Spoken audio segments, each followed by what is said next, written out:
Hello दोस्तों, welcome back to my channel. तो आज मैं खस्ता और मुलायम पूरी की रेसिपी लेके आई हूँ।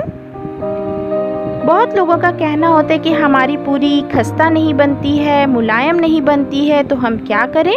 तो इसमें परेशान होने की कोई बात नहीं है दोस्तों। तो आज मैं आप लोगों को बताऊंगी कि पूरी कैसे खस्ता और मुलायम बनाएं। ये बहुत ही इजी है, इसमें कोई भी ज़्यादा भी झंझट नहीं है। ये कोई भी बना सकता है, यानी कि जेंट्स भी बना सकते हैं। और बस तो चलिए अब हम लोग बनाते हैं। तो इसके लिए मैंने यहाँ 2 कप गेहूं का आटा लिया है और मैं कलौंजी इसमें ऐड कर रही हूँ। कलौंजी डालने से पूरी में बहुत ही अच्छा टेस्ट आता है। नमक स्वाद अनुसार।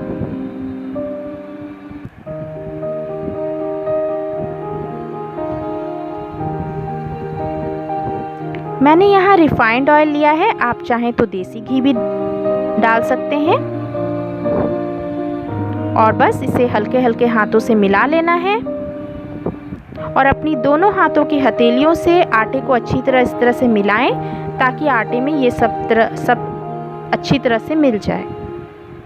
और इसमें थोड़ा थोड़ा पानी करके इसे गूंथना है। इसमें ज़्यादा पानी एक बार में नहीं डालें, नहीं तो आपका आटा ख़राब हो जाएगा और अच्छा से नहीं गूँथेगा। और इसे हमें सख्त गूँथना है। ये देखिए मैंने सख्त आटा गूँथा है, ये सॉफ्ट नहीं है। ये रोटी का आटा नहीं बनाना है इसको, इसे हमें पूरी का आटा गूँथना है, तो इसीलिए इसे सख्त गूँथना है। अब मैं इसके ऊपर थोड़ा सा ऑयल डाल दूँगी और इसे चिकना कर लूँगी और इसे एक बार फिर मसल लूँगी।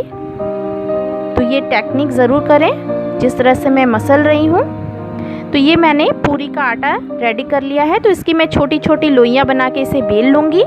इधर मेरा ऑयल गरम हो चुका है, तो इसमें मैं एक एक करके अब पूरी डालूँगी। तो इसे हल्का हल्का इस पर तेल का छिड़काव करें। देखिए मैं जैसे कर रही हूँ, ये देखिए कितना खूबसूरत बबल्स आया है। तो इसी से पता चल जाता है कि पूरियाँ बहुत ही खस्ता और मुलायम होंगी।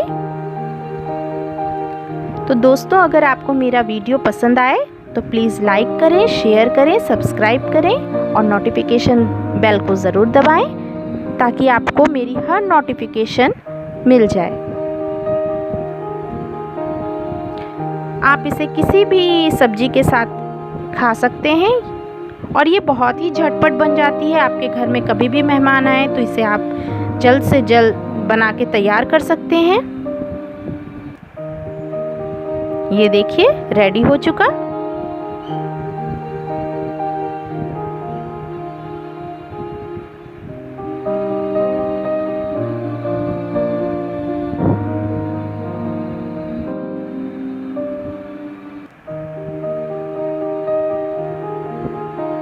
तो देखिए ये खस्ता और मुलायम पूरी बनके एकदम रेडी है खाने के लिए।